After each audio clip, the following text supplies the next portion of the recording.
In the quiet middle-class suburbs of India, behind the closed doors of a respectable family's home, a nightmare was unfolding. On the morning of May 16, 2008, a 13-year-old girl, Aarushi Talwar, was found brutally murdered in her own bed. The immediate suspect was the family's live-in domestic worker, Hemraj Banjade, who had vanished. The police launched a nationwide manhunt. But this was just the first twist in a story so labyrinthine, so filled with shocking incompetence and contradictory evidence that it would tear a nation apart. Because the very next day, the fugitive suspect, Hemraj, was found dead on the terrace of the same apartment building. What followed was not a search for truth, but a decade-long circus of botched investigations, trial by media, and a battle in court that saw two completely opposite verdicts. How could two people be murdered inside a locked apartment without anyone hearing a thing? How could India's premier investigative agency, the CBI, come up with two different sets of killers for the same crime? And how does a case, after years of scrutiny, a life sentence and a dramatic acquittal, remain unsolved? This is not just the story of a double murder.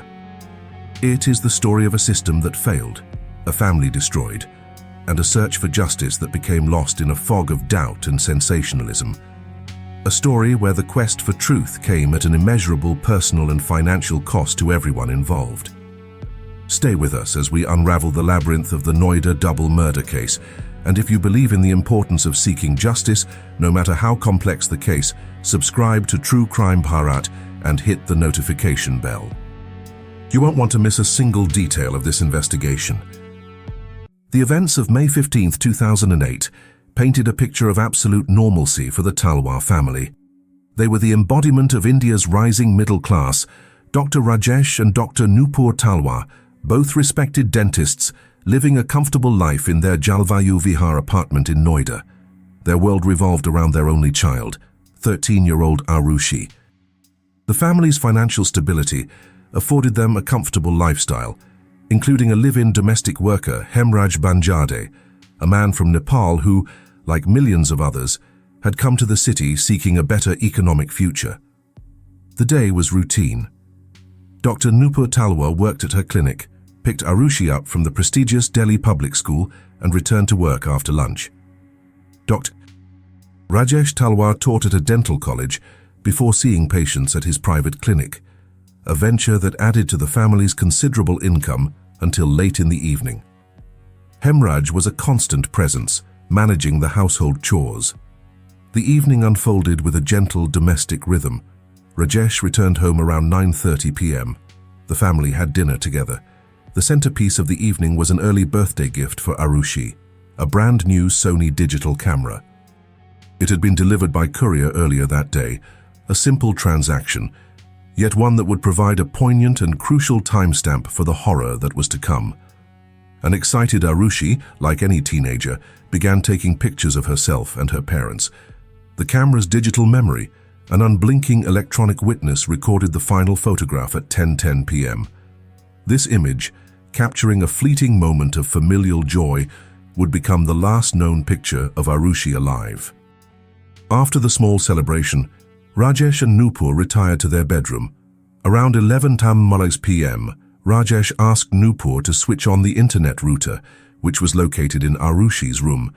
This seemingly insignificant request would later become a focal point of the investigation. Nupur stated that when she entered her daughter's room, Aarushi was engrossed in a book, Chetan Bhagat's The 3 Mistakes of My Life. After turning on the router, she returned to her room.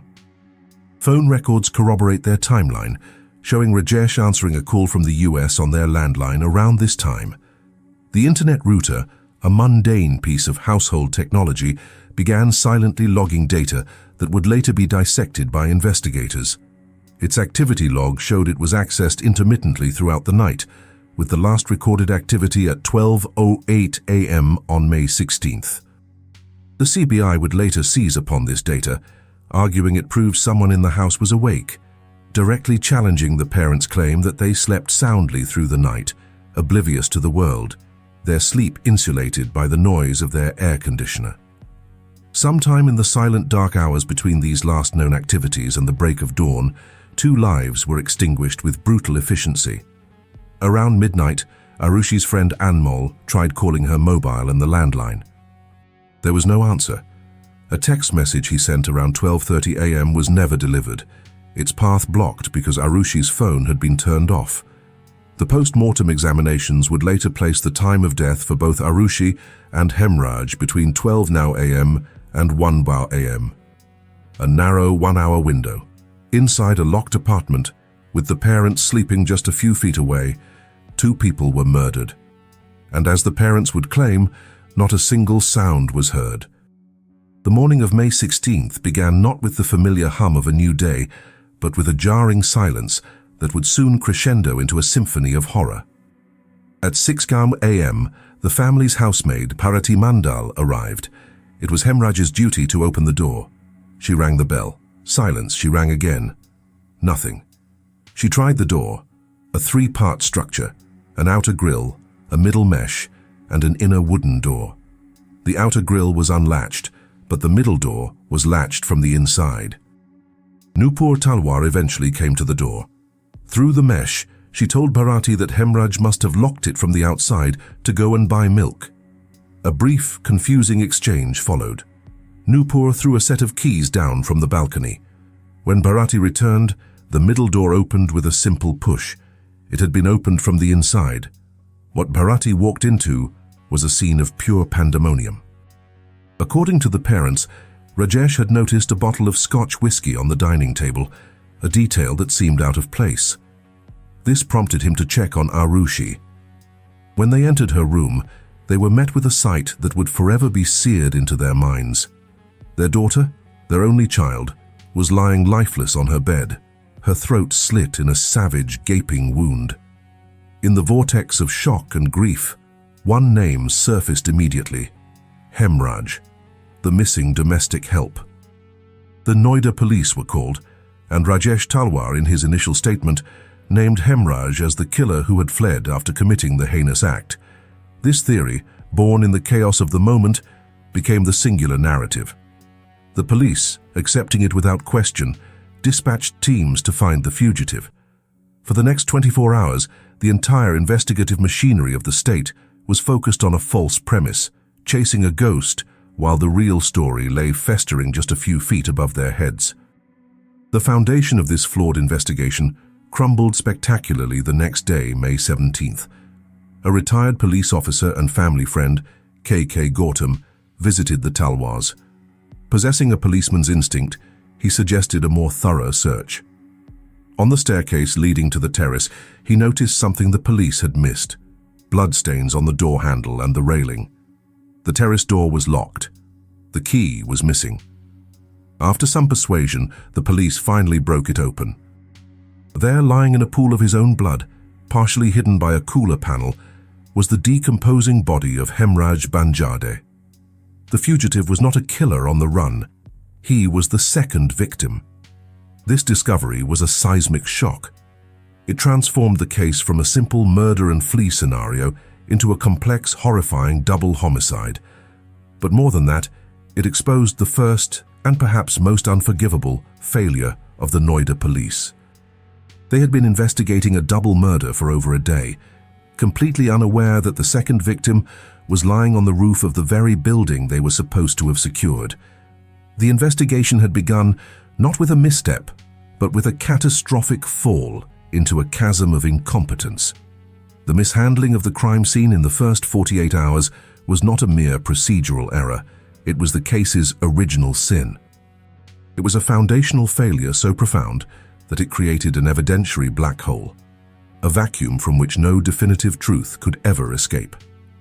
This initial chaos forced every subsequent investigation and legal proceeding into a realm of speculation, conjecture, and a desperate reliance on the weakest forms of circumstantial evidence.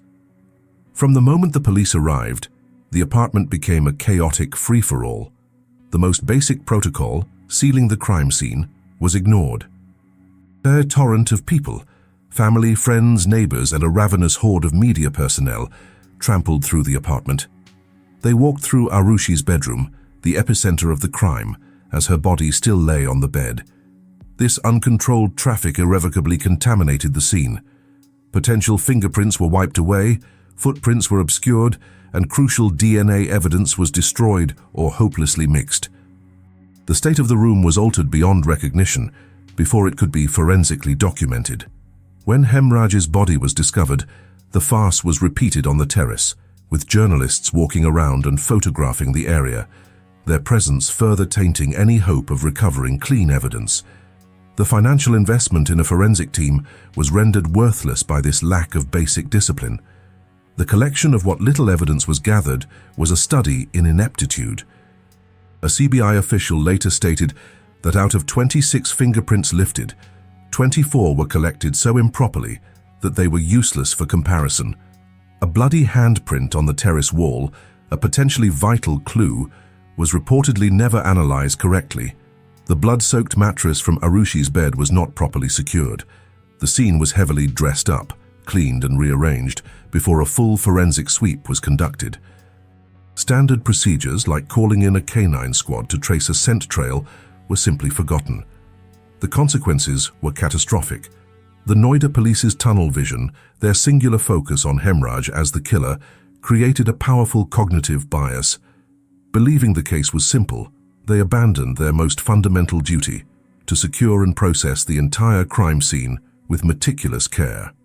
This is why they overlooked obvious clues like bloodstains leading to the terrace.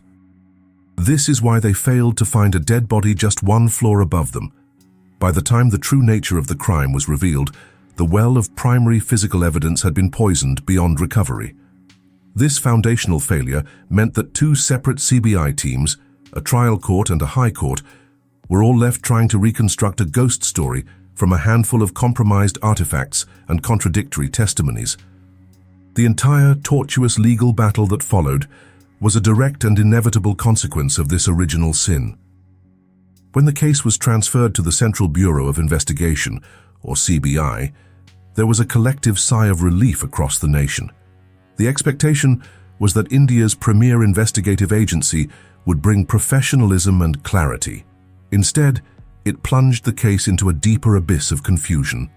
Two successive CBI teams would investigate, and they would produce two diametrically opposed theories, pointing to two different sets of killers, all based on the same pool of contaminated evidence. In June 2008, the first team, led by Joint Director Arun Kumar, took over. They immediately performed a hard pivot, dismissing the Noida police's theory that had implicated the parents. Kumar's team exonerated Rajesh and Nupur Talwar, stating there was no evidence to link them to the crime. They developed an outsider theory suggesting the murders were committed by individuals known to Hemraj. The investigation zeroed in on three men of Nepali origin: Krishna Thadarai, an assistant at Rajesh Talwar's dental clinic; Rajkumar, a servant working for friends of the Talwars; and Vijay Mandal, another domestic help in the neighborhood. The CBI's theory was that these three men were drinking with Hemraj in his room on the night of the murders. They then attempted to sexually assault Aarushi and in the ensuing struggle, killed her. They then allegedly killed Hemraj on the terrace to silence him as a witness. The murder weapon in this narrative was a kukri, a traditional Nepalese knife which fit the suspect's origins. But the foundation of this theory was built on sand. The primary evidence against the three men was not physical, but the results of controversial narco-analysis tests, so-called truth serum tests. In India, narco-analysis is not admissible as primary evidence in court. Its results can only be used to support other, independently discovered evidence. Despite extensive searches, the CBI team found no such corroborating evidence. No murder weapon was found. No physical evidence tied the three men to the crime scene. Faced with a case that would collapse in court, the CBI could not file a charge sheet. All three men were released on bail, and the first CBI's outsider theory disintegrated, leaving behind only questions and a massive bill for the fruitless investigation, a waste of taxpayer money. In September 2009, a new CBI team took over, led by SP Neelab Kishore and driven by investigating officer AGL Kaul. This team performed a complete 180-degree turn. They dismissed the narco tests as unreliable and the theory of the servant's involvement as baseless. They re-examined the same circumstantial evidence and came to a starkly different conclusion. They resurrected the insider theory, alleging that Dr. Rajesh and Dr. Nupur Talwar were the only people who could have committed the murders. The motive, they suggested, was an honor killing. They claimed Rajesh Talwar found Aarushi and Hemraj in a compromising position and flew into a rage. The murder weapons in this revised theory were a golf club from Rajesh's set and a surgical scalpel, pointing to the Talwars' profession and hobbies. This investigation culminated in one of the most bizarre documents in Indian legal history, the Closure Report of December 2010. In this report, the CBI laid out its entire case against Rajesh Talwar, naming him as the prime suspect. But in the very same report, the agency stated that there were critical gaps in the evidence, and they did not have enough proof to proceed with a prosecution. They recommended the case be closed. It was a stunning paradox. The CBI was simultaneously accusing a man of murder and admitting its own case was too weak to stand trial. Faced with this, the Talwars filed a protest petition. They argued against the closure, demanding the investigation continue until the real killers, the servants they believed, were brought to justice. In a turn of profound and cruel irony, their own protest became the legal instrument of their doom. The special magistrate in Ghaziabad rejected the CBI's closure report. Instead, he took the evidence detailed within it and, treating the closure report as a charge sheet, ordered that Dr. Rajesh and Dr. Nupur Talwar stand trial for the murder of their own daughter. The whiplash-inducing reversal between the two CBI teams was a staggering institutional failure. It suggested the narrative was not being driven by facts, but by the desperate need to provide a resolution, any resolution, to a case under intense public scrutiny. We are now at the heart of the contradiction. Two official investigations, two sets of killers. The evidence is the same, but the conclusions are polar opposites. What do you think happened? Was it the insiders or the outsiders?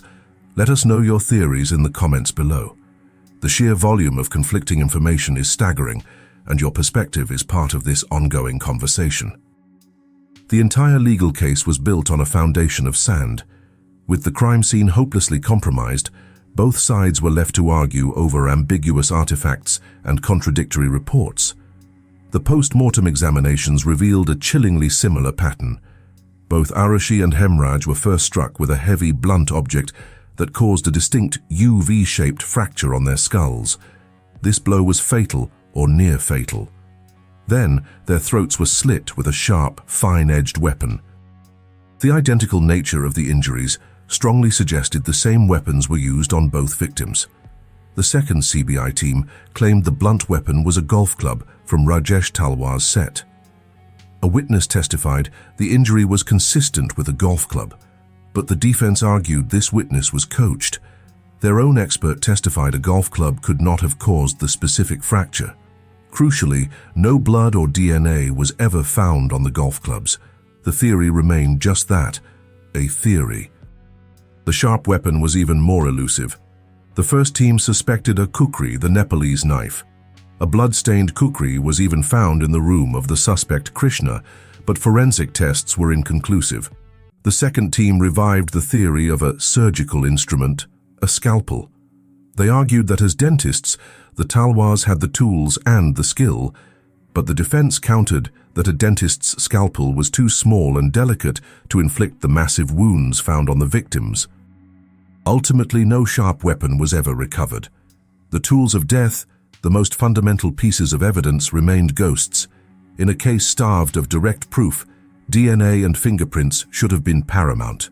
Instead, this area became another swamp of controversy and confusion. The contamination of the crime scene meant that mixed DNA profiles were found on several exhibits, making it impossible to isolate a clear profile of an assailant. The vaginal swab collected from Aarushi's body became a source of intense debate. An initial report mentioned no signs of sexual assault. Later, it was alleged the slide had been tampered with or substituted. The CBI eventually concluded the sample was too contaminated to yield any results, leaving the question of sexual assault hanging in the air. One of the most explosive pieces of forensic evidence came from a lab in Hyderabad. A report initially stated that a pillow cover seized from the room of the first CBI team suspect, Krishna, had tested positive for Hemraj's blood. This was a bombshell. It was the only piece of hard forensic evidence linking a servant to the crime scene. Years later, when the defense pointed this out, the CBI dismissed it as a typographical error. The agency claimed the lab had made a mistake. This explanation was met with profound skepticism and accusations of a cover-up. A single bottle of Ballantyne's Scotch whiskey on the dining table offered another tantalizing clue. It was taken from a concealed bar, suggesting the person who retrieved it knew the apartment well. Forensic analysis confirmed bloodstains on the bottle belonging to both Aarushi and Hemraj. This placed the killer at the dining table. Yet, in another critical failure, investigators could not recover any usable fingerprints from its surface. The identity of the person who drank from it remains a mystery. With no weapon, no DNA, and no fingerprints, the prosecution's case against the Talwars rested entirely on a chain of circumstantial evidence. But this chain was weak, with every link contested. The legal cornerstone was the last seen theory. Since Aarushi and Hemraj were last seen alive with only the Talwars present, and there was no sign of forced entry, the burden shifted to the parents to explain what happened. To support this, the prosecution pointed to the internet router's activity, arguing it proved the Talwars were awake. The defense countered with an expert who stated the activity could have been automatic, generated by the service provider without human intervention. The state of the apartment doors was another fiercely debated point. The prosecution relied on the maid's testimony that the door was latched from the inside, making it impossible for an outsider to have left. But her testimony was inconsistent. The defense, and later the High Court, pointed to a plausible alternative. An outsider could have pulled the self-locking wooden door shut, latched the middle mesh door from the outside, and left the outer grille open. The circumstantial evidence, far from forming an unbroken chain, was a series of disconnected, ambiguous data points that could be interpreted in multiple ways. In November 2013, the Special CBI Court in Ghaziabad found Dr. Rajesh and Dr. Nupur Talwar guilty of murder and destruction of evidence. They were sentenced to life in prison. The verdict was a full validation of the second CBI team's theory. With no direct evidence, the conviction rested entirely on that fragile chain of circumstances. The judge accepted the last seen theory, the internet router activity, as proof of wakefulness, and the maid's testimony about the door. He concluded the parents had failed to explain the deaths that occurred under their roof, and the immense financial and emotional cost of the trial culminated in a guilty verdict that shocked many legal observers. 4 years later, in October 2017, the Allahabad High Court did something extraordinary. It overturned the trial court's decision and acquitted the Talwars of all charges. The judgment was not just a reversal, it was a scathing deconstruction of the prosecution's case. The High Court systematically dismantled the chain of circumstantial evidence. The judges found the CBI's theory of how Hemraj's body was dragged to the terrace to be an impossible hypothesis and patently absurd. They criticized the trial judge for acting like a film director, trying to force a narrative from scattered facts.